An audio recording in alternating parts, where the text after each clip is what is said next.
36% of all abortions represents 46% of all black pregnancies, which is a staggering number. Right. In other words, they're 12 to 14% of the population. They're responsible for 36% of the abortions.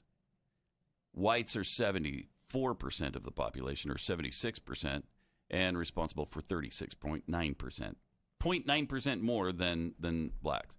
Unbelievable. So that's way disproportionate for minorities. Why is that? Well, all the Planned Parenthood locations are in minority areas. 80% of them are in minority areas. Bishop Woodland? Is that Wooden. He addresses that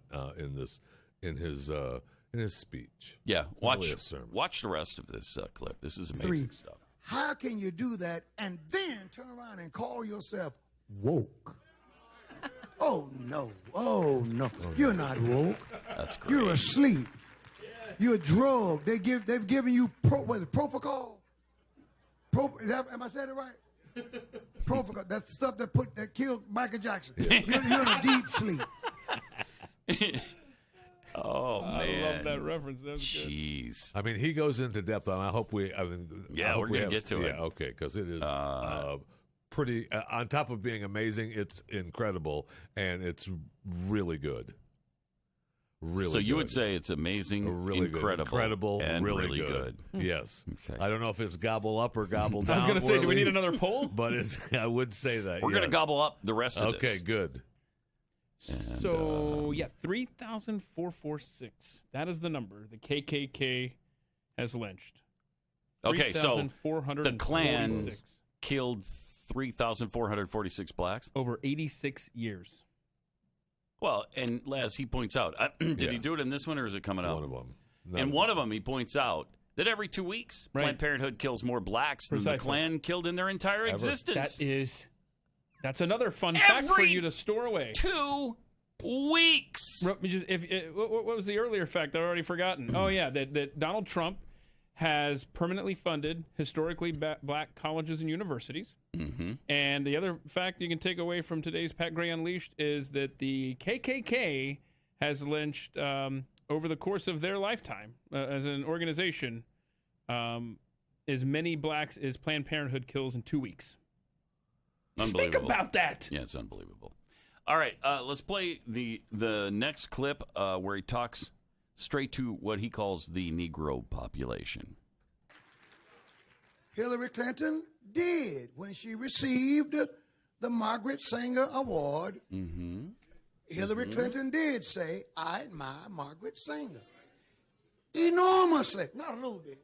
Enormously. That's right. All y'all who are taking pictures, that's fine. Come on, you can get them. She did. These are her words. They're not my words. You know what? I would have never.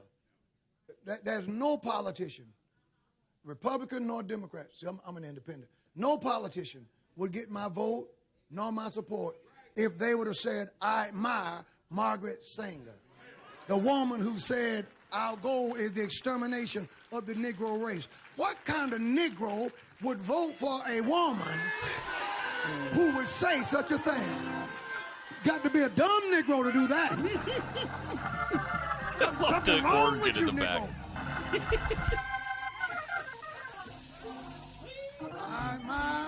I admire Margaret Sanger enormously. Her courage, her tenacity, her vision. Kill a Negro. Her vision. Yeah. Kill the Negro race. Her vision. This is what Hillary said when she got her award. Said Hillary Rodham Clinton, "I am really in awe of her." What? What? I am really in awe of her.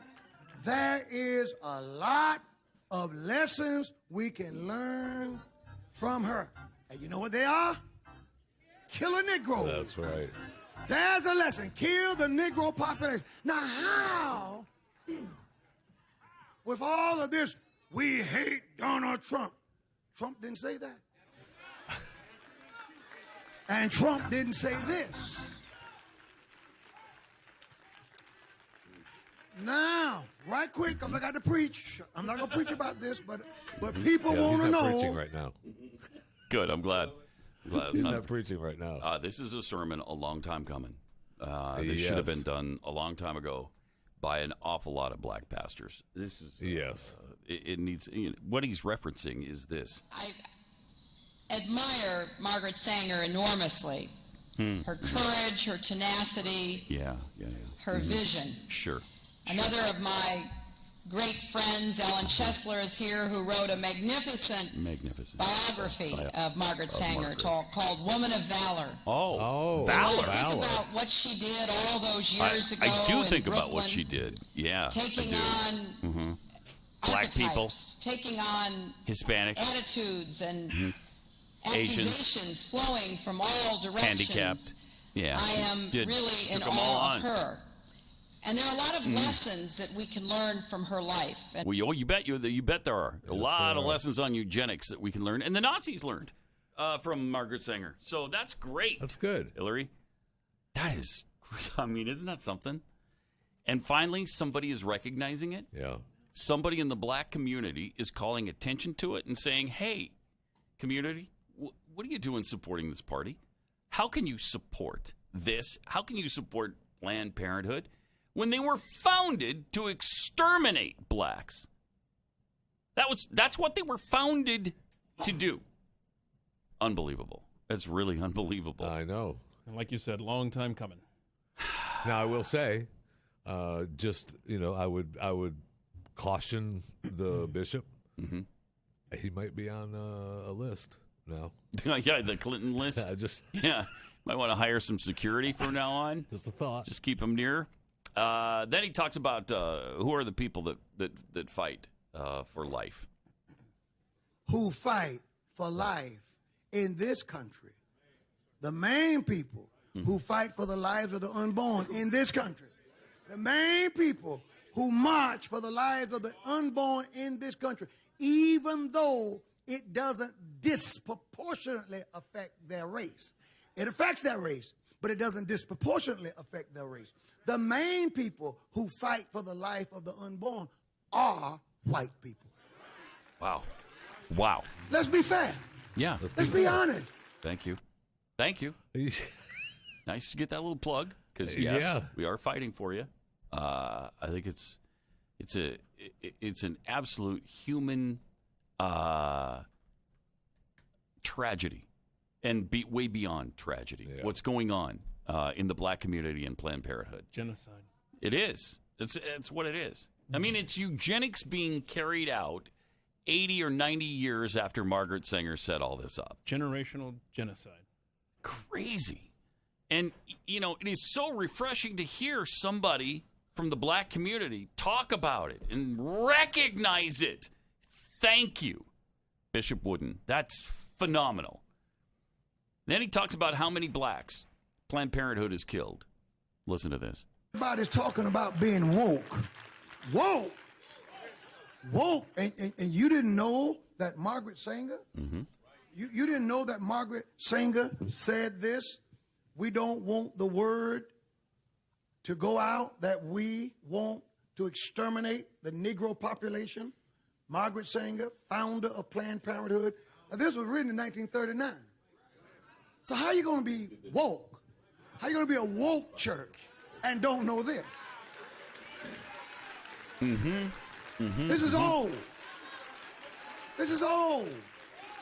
It's really old. You bishops and pastors and leaders old. out there, if you haven't told your congregation about the number one killer of African Americans, an organization that kills more African Americans every 2 weeks than the Klan did in its entire history, there you go. Yeah. You are not qualified to use the word woke. Yes, great. For you are the epitome of being asleep. You're asleep at the wheel. Amen. Thank you. Thank you. Yes. That's just, that's coming from heaven. It's manna from heaven. It really is. All we get beaten down by, or do we get beaten up? Ask the, all we get beaten down or beaten up. I don't know which I don't know which one. I'm not sure which one to use. Get to @PatUnleashed on Twitter and take the poll.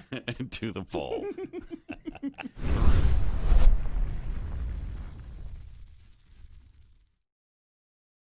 From Florida is recognized for Thank 1.5 the gentleman minutes. for yielding, and I fully associate myself with the comments from the gentleman from New York condemning anti-Semitism, full stop, entirely appropriate thing to do. I just think it's curious how we ended up here. I mean, we are having this debate right now because Democrats had an objection to something said by a Democrat.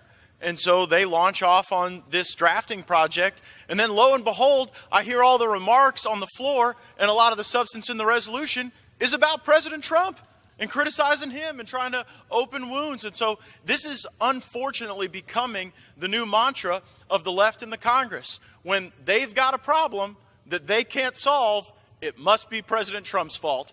It's a lot of the sentiment that we see echoed out of the Judiciary Committee, where there is no Russian collusion. The Mueller report is about to drop. Democrats know it is not going to allege Russian collusion, and so they have to launch an 81-pronged investigation to harass our president. They can't get their own house in order, so everything's got to be the fault of a president who is creating more economic opportunity, reducing unemployment, ending wars, and doing a heck of a job for the country. I thank the gentleman for Georgia, and I yield back. Finish to the gentleman from Texas, Mr. Gomer.